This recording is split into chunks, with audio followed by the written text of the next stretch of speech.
Morning. This is what is this? The 13th of February? 13th, yeah, day before Valentine's Day. Yeah, so happy Valentine's to everyone. All of our love and whatever.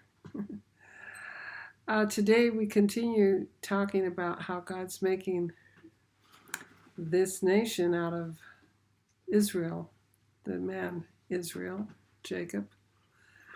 And I want to talk about this in such a way that I won't be, it's not going to cover any biblical passage as such. I want to talk about how they came out of Egypt. They're not a nation yet. You can't have a nation without a land, Without a people. without a people in a land. So they're in the process, and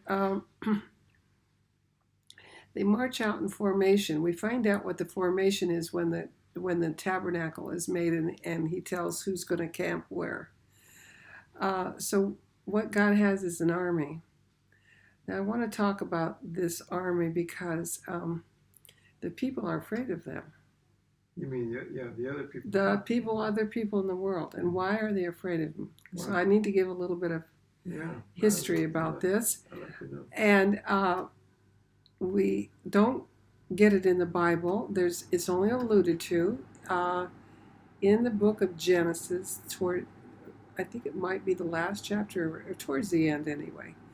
It talks about the wars of Jacob. Right. And it just mentions it. Yeah.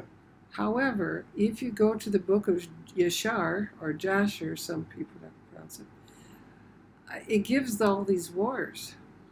Remember when Jacob has the problem in Shechem, he says to the sons afterwards, now I've become odious to the peoples around and they'll want to fight us.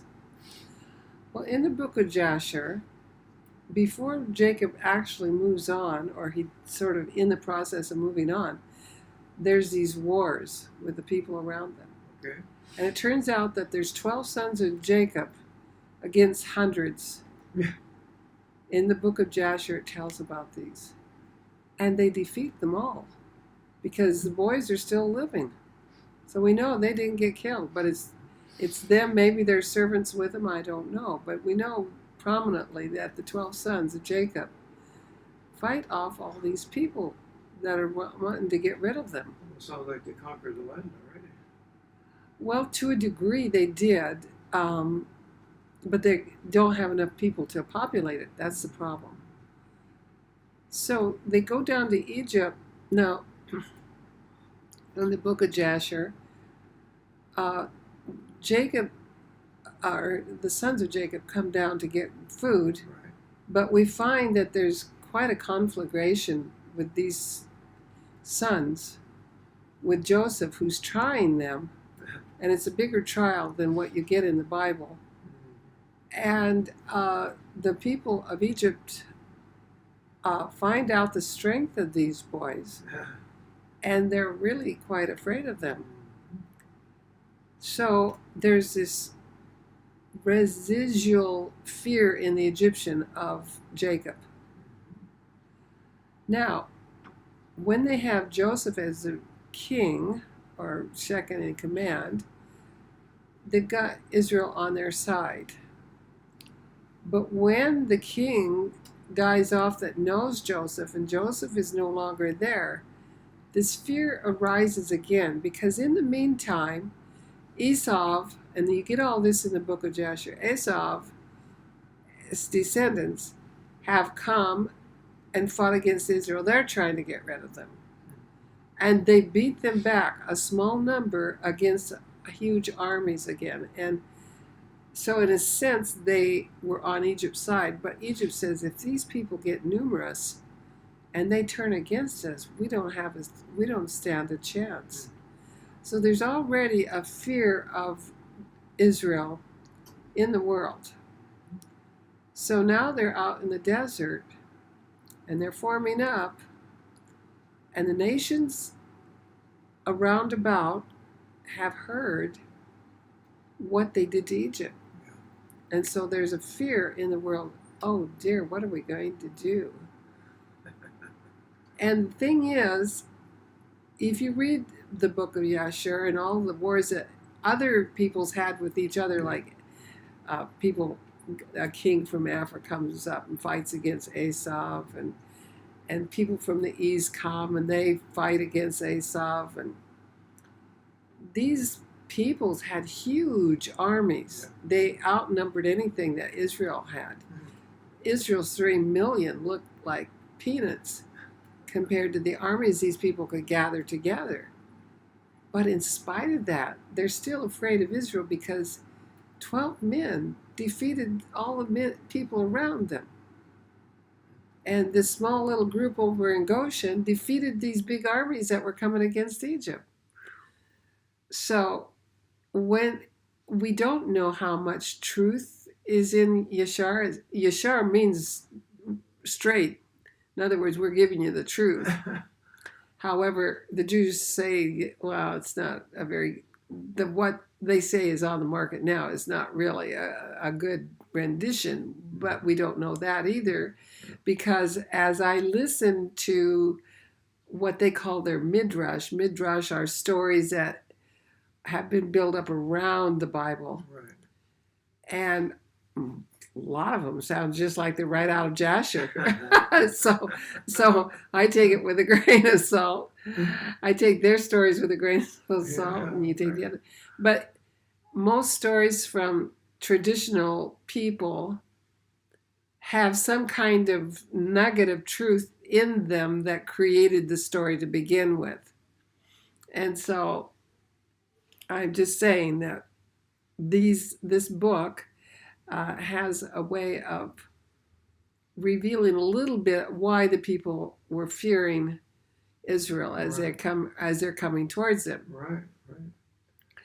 So they get out into the desert, and of course Egypt comes and tries to take over, and they get across the sea, and Egypt's destroyed. You know, it's really going good for them. You wonder why they would ever complain or not trust God. But we do the same thing in our own individual lives. So some people, I've been watching these near-death experiences and how heaven is so wonderful, and there's no negative there, and God is all love, and we could just live that way and it would be wonderful. Yeah. But the people, a few have talked about, well, we want to populate other planets, other places that are like the earth. And of course we know the wisdom of this world, that's what they're focusing on, trying to find some place that has people or planets with life on them. And my question is, why would we want to go to some other place in God's universe that's physical and plant ourselves there and make the same mess that we've made of this world? So God has a plan. He wants to straighten up the mess in this world through us.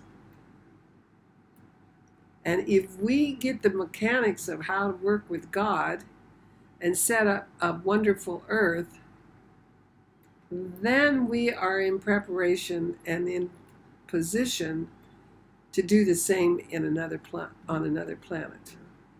So there's more to God making this nation than sometimes meets the eye. Because this nation, when it comes through and we say, they're no different than anybody else. Well, that's the basis of it. If God's going to save the world, he's got to start somewhere, and he started with this nation. So once you see Israel come through, then you are going to say, oh yeah, well, he can do it for the rest of us. We can organize this earth to be a wonderful place. We can organize this earth to be heaven and earth meet together. Heaven meeting and filling the physical realm, which is very difficult to comprehend because we are just so totally different than what heaven is. Uh, Everything's covered, everything's hidden. Uh, we have a dual system. Heaven's a one system, which is difficult to explain here, but it's totally different. So how can those two things meet? Well, God intended to meet in man. God wants to be in us individually too. That he has to have it individually in order to have it nationally. And if God dwells in my heart in total love, and I'm a physical person that is endowed with this spiritual, and I'm a spiritual being, the spiritual being has to increase and the physical has to become subservient to it. How does this relate to people fearing Israel at that time? Well, I think that fear still exists in the world today. It's undercover. That's the basis of anti-Semitism. Yes, it is. Because in every case, if you study it where it's popped out here and there, it's always there. They think there's somebody they're more powerful, and we got to get rid of them because they're going to take over and da da da. And so all of these things tell us that God, because this nation actually dies. God gets it formed, but it actually dies in the sense that it gets taken out of the land. Yeah. Once it's out of the land, it's not a nation anymore. So it actually dies, but it's the only nation that has been resurrected. Actually, this is the first time they've been a nation since Babylon. That's right. They can't hear me, so you can repeat it. Oh, my other half here mentions that this is the first time Israel's been a nation since Babylon, which is really true. They almost pulled out of it when the Greeks had, but then they cried out to help for Rome, and Rome came in and took over, and so they never got to be a really true nation. And part of it is because a big hunk of Israel was missing, and we'll cover that a little bit later. So that's probably enough to think about for today, and we'll get on with it next week. So shalom.